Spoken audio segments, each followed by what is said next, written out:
Every once in a while you come across some examples as a reminder that people actually had it tough in this world. Men were men, things were hard, and you didn't just go about your day to exist, you went about your day to survive. And well, I'm going to share a few stories with you that pertain to just that.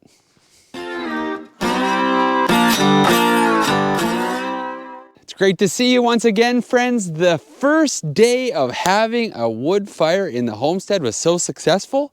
Well, we're moving on to day 2. And again, why not get the firewood rather than dipping into what we already have? It gets you out, fills the lung full of fresh air. I know a lot of you folks might not know what fresh air is like, but I can assure you it's absolutely fantastic. Would I recommend moving here? Absolutely wouldn't recommend moving here. Because, you know, then it'd get crowded and that wouldn't be good for me. Selfish. We have what we need right behind me. You're dead. You're dead. You're dead. Have I mentioned that balsams are not a hardy species of trees? Well, balsam fir. They throw the fir in and it gives you the illusion of ruggedness, but it's really not there. Just like a lot of folks running around these days, the ruggedness is just not there. Pajama pants are not something that you should wear out in public to do your day-to-day and grocery shop. What is going on with the state of young men?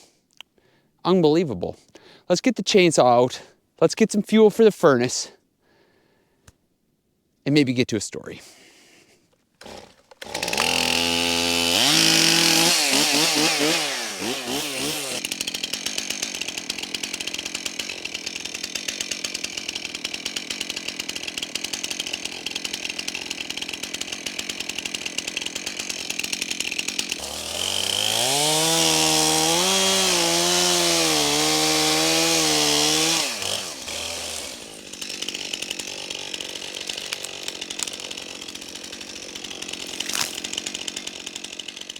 That tree's as dry as a popcorn fart.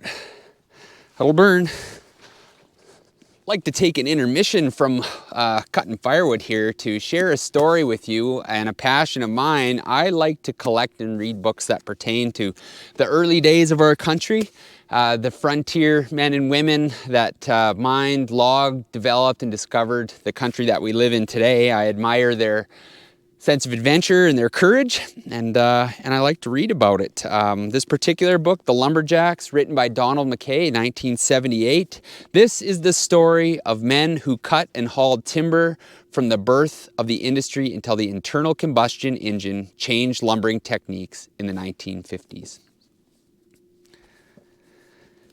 There were 3 kinds of jams: a center jam, which started in the middle of a river, a side jam which built out from a snag log on the shore, and a full jam that plugged the entire river. The job of a jam buster was to pry off logs one by one until they found the key log which had started the jam and which held the others. Working down the gap in front of a shaking wall of logs was a job for volunteers. "Take that spruce," the foreman would shout. And peavies, the stout hooked poles used to grab logs, would rattle and clank as a log was canted out of the tumble of giant jack straws.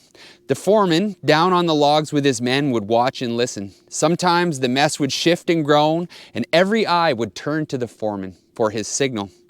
He would study for a moment and shake his head, and then the work would resume. "Take that jack pine." They prodded a log here, lifted one there, cut this, pulled that, until there was a sudden shudder throughout the whole mass. "Leave her there, boys," the foreman would call, and the jam would break and go. And sometimes 1 or 2 men went with her. If a jam buster was fast, he could be out of the gap and off the logs to shore like a scalded cat, his peavey held high across his chest for balance. If he moved too late, the best he might hope for was a rough ride to quiet water on one of the tumbling logs. "See the bravado, yon Frenchman. There is 20 feet of water between him and the shore. If he goes another 100 feet over the next pitch, he shoots it and he is lost. Look, there comes a log just outside the mast. He jumps upon it, swings his pole quicker than lightning, steers the log towards the shores, and he is safe." The river drivers of the Quebec and Miramichi and New Brunswick were among the best in the business. Imagine that your job is to stand atop thousands of logs plugged in a boiling river, prying them out one at a time, knowing very well that you will eventually find that key log and set this whole mass in motion. I am certain that at the time there were men in these outfits that knew what they were doing was not a good idea. And it's not that they were stupid. They were doing what they needed to do to make a living, to support themselves or their family, or just fuel that sense of adventure they might have had. One can only speculate, but I do think that it is fascinating to see where we have come from and where we sit today. You would not have caught one of these gentlemen headed into Costco in his pajamas. I guess this firewood ain't gonna load itself.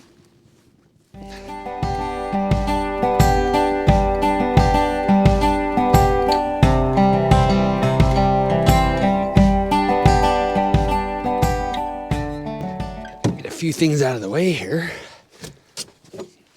I'll tell you this, the moss on these trees, it flashes to nothing in the wood stove in no time, and it wreaks havoc on the saw. So it gets caught up in the chain and sucks it up inside the guard. A bit of a nuisance. Didn't quite cut this one all the way through because I didn't want to get the saw in the dirt.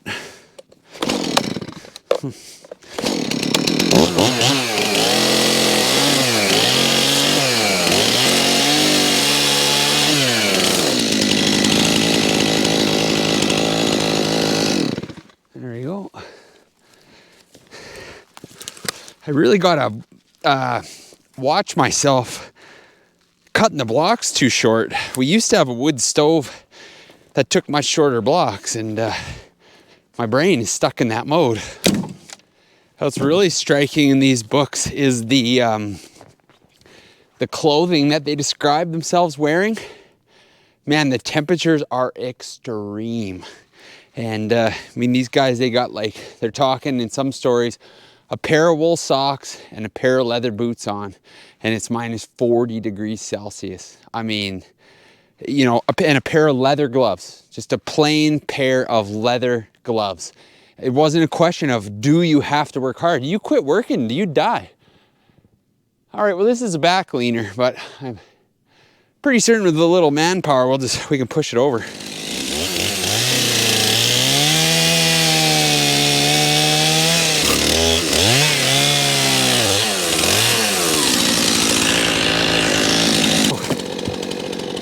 There.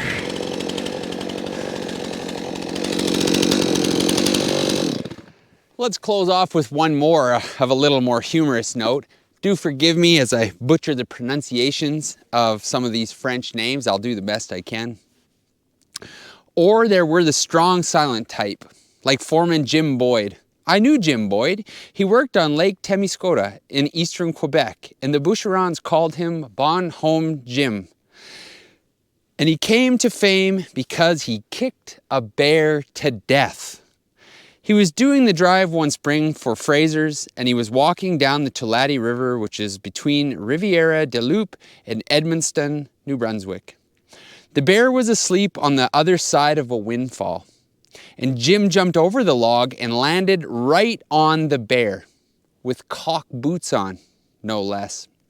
I don't suppose it made the bear feel very good, and the bear reared up, and they had it out right there. The old man just kicked and beat and thrashed until the bear was dead. It tore his drive boots to pieces, and he walked 41 miles in stocking feet. And he called upon Archie Fraser, his boss at the time, and said, "Mr. Archie, you owe me a pair of $14 Palmer McClellan boots."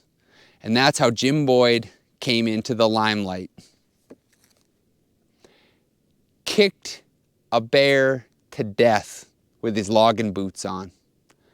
I mean, I guess at the time, perhaps he didn't have much choice, but I'll tell you, when you talk about grit, it don't get much grittier than that.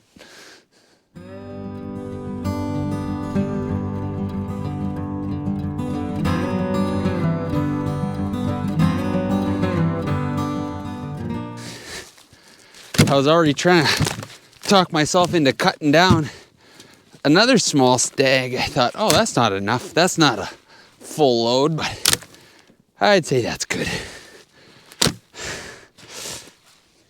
We still got to get out of here. This sugary snow is not good for traction. Still got to have somewhere to put the fuel and stuff here too. I don't want to be coming back for it. You're gonna stay there. Oh, I'm sure if we lose something, I'll notice. Okay, have a real good look at the bog in here. It's about 5.5 feet long and it's stacked a couple feet deep. I'm gonna get you to pop down in the comments. You guess how long you think I can heat my house with this this load of wood in the old wood furnace. Okie doke, that's all tools and gear accounted for, I believe. As always, I have an exceptional time doing this. I'm glad that you take the time to watch and follow along, you know, head into the comments and all that kind of stuff. Greatly appreciated. I'll tell you what, we are rapidly sneaking up on 1,000 subscribers. We got a little ways to go, but I'm optimistic kind of guy. If you're sitting at a family function or a lunchroom table and you are tired of the small talk, well, bring up the fact that you like to watch this channel. Share it with them. In fact, if they leave their device sitting on the counter, well, grab it up and subscribe for them. I mean, who doesn't love a helping hand? If you're in an airport, well, search for devices that are open to airdrop. Send them a link, you know, brighten a stranger's day. It can't hurt. With any luck, the Honda will start again. It's getting cold and we can get out of here.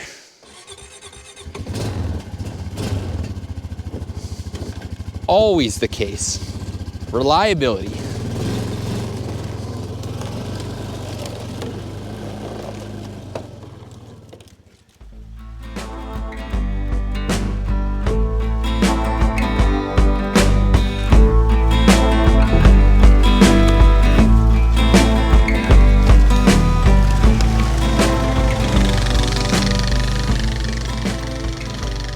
Famous last words. What did I say when I was loading up? Got to put the fuel can somewhere. You wouldn't want to lose them. We'd have to go back for them. Oh well, just a little more exercise.